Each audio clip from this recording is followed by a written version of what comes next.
दोस्तों, देवी सीता की बात सुनकर हनुमान जी उन्हें सांत्वना देते हुए कहते हैं, देवी, मैं भगवान श्री राम का दूत हूँ और आपके लिए उनका संदेश लेकर आया हूँ।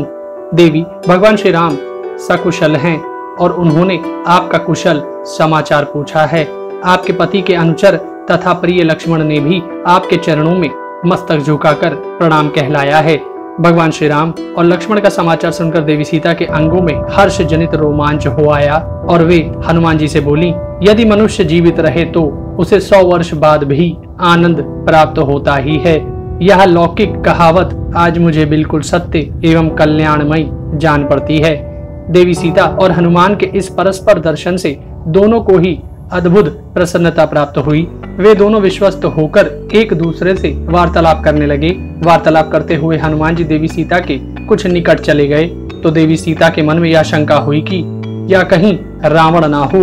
ऐसा विचार आते ही वे मन ही मन कहने लगी, अहो धिक्कार है जो इसके सामने मैंने अपने मन की बात कह दी।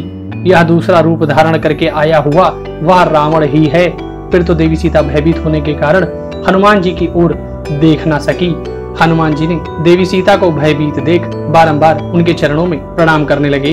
वानर हनुमान को इस प्रकार वंदना करते देख देवी सीता ने एक लंबी सांस खींचकर हनुमान जी से मधुर वाणी में कहा, यदि तुम स्वयं मायावी रावण हो और मायामय शरीर में प्रवेश करके फिर मुझे कष्ट दे रहे हो तो यह तुम्हारे लिए अच्छी बात नहीं है। जिसे मैंने जन स्थान में देखा था तथा जो अपने यथार्थ रूप को छोड़कर सन्यासी का रूप धारण करके आया था, तुम वही रावण हो। इच्छानुसार रूप धारण करने वाले निशाचर, मैं उपवास करते हुए मन ही मन दुखी रहती हूँ। इतने पर भी जो तुम मुझे संताप दे रहे हो, यह तुम्हारे लिए अच्छी बात नहीं है।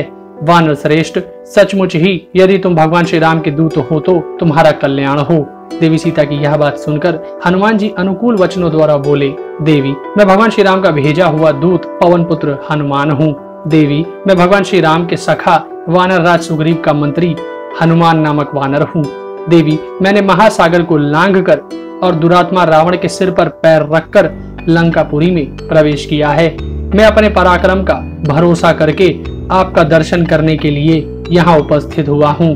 देवी, आप मुझे जैसा समझ रही हैं, मैं वैसा नहीं हूँ। आप यह विपरीत आशंका छोड़ दीजिए और मेरी बात पर विश्वास कीजिए।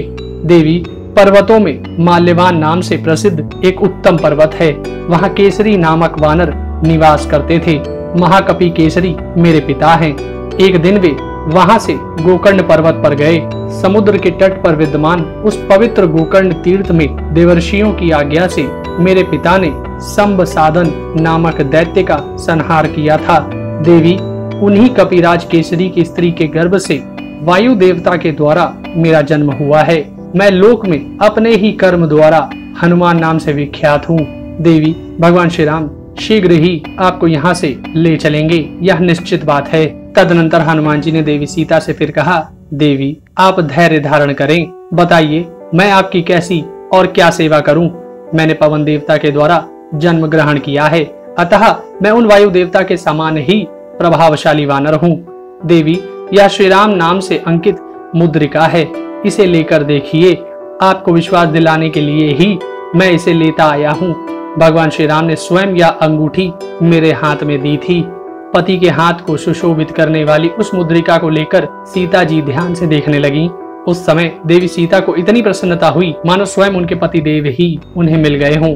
देवी सीता के मन को बड़ा संतोष हुआ और वह हनुमान जी की प्रशंसा करने लगी। वानर श्रेष्ठ, तुम बड़े पराक्रमी, शक्तिशाली और बुद्धिमान हो, क्योंकि तुमने अकेले ही इस राक्षसपुरी को पददलित कर दिया है। तुम अपने पराक्रम के कारण प्रशंसा के योग्य हो। मैं तुम्हें कोई साधारण वानर नहीं मानती हूँ, क्योंकि तुम्हारे मन में रावण जैसे राक्षस से भी ना तो भय है और ना घबराहट ही। कपि श्रेष्ठ, भगवान श्री राम और लक्ष्मण दोनों भाई देवताओं को भी दंड देने की शक्ति रखते हैं। यदि वे दोनों सकुशल हैं, तो वे प्रलय काल की अग्नि के समान कुपित होकर समुद्रों से घिरी हुई सारी पृथ्वी को दग्ध क्यों नहीं कर देते हैं? अथवा मैं ये समझूं कि अभी मेरे ही दुखों का अंत नहीं आया है। देवी सीता के यह वचन सुनकर हनुमान जी उनसे बोले, देवी, भगवान श्री राम निरंतर आपके ही विरह शोक में डूबे रहते हैं। आपको छोड़कर दूसरी कोई बात वे सोचते ही नहीं हैं। देवी, भगवान श्री राम को यह पता ही नहीं है कि आप लंका में रह रही हैं।